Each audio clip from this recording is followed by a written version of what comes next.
किताब मुकद्दस में से यूहन्ना के 30 खत की तिलावत। मुझ बुजुर्ग की तरफ से उस प्यारे गयूस के नाम जिससे मैं सच्ची मोहब्बत रखता हूँ। ऐ प्यारे, मैं ये दुआ करता हूँ कि जिस तरह तू रूहानी तरक्की कर रहा है इसी तरह तू सब बातों में तरक्की करे और तंदुरुस्त रहे, क्योंकि जब भाइयों ने आकर तेरी उस सच्चाई की गवाही दी जिस पर तू हकीकत में चलता है तो मैं नहायत खुश हुआ। मेरे लिए इससे बढ़कर और कोई खुशी नहीं कि मैं अपने फर्जंदों को हक पर चलते हुए सुनूं। ऐ प्यारे, जो कुछ तू उन भाइयों के साथ करता है जो परदेसी भी है वो दयानत से करता है। उन्होंने कलीसिया के सामने तेरी मोहब्बत की गवाही दी थी। अगर तू उन्हें उस तरह रवाना करेगा जिस तरह खुदा के लोगों को मुनासिब है तो अच्छा करेगा, क्योंकि वो उस नाम की खातिर निकले हैं और गैर कौमों से कुछ नहीं लेते।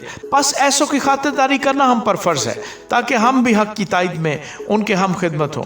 मैंने कलीसिया को कुछ लिखा था, मगर दियोतरफिस जो उनमें बड़ा बनना चाहता है हमें कबूल नहीं करता। बस जब मैं आऊँगा तो उसके कामों को जो वो कर रहा है याद दिलाऊंगा कि हमारे हक में बुरी बातें बकता है और इन पर कनायत ना करके खुद भी भाइयों को कबूल नहीं करता, और जो कबूल करना चाहते हैं उनको भी मना करता है और कलीसिया से निकाल देता है। ऐ प्यारे, बदी की नहीं बल्कि नेकी की पैरवी कर। नेकी करने वाला खुदा से है, बदी करने वाले ने खुदा को नहीं देखा। दिमित्रियुस के बारे में सबने और खुद हक ने भी गवाही दी और हम भी गवाही देते हैं, और तू जानता है कि हमारी गवाही सच्ची है।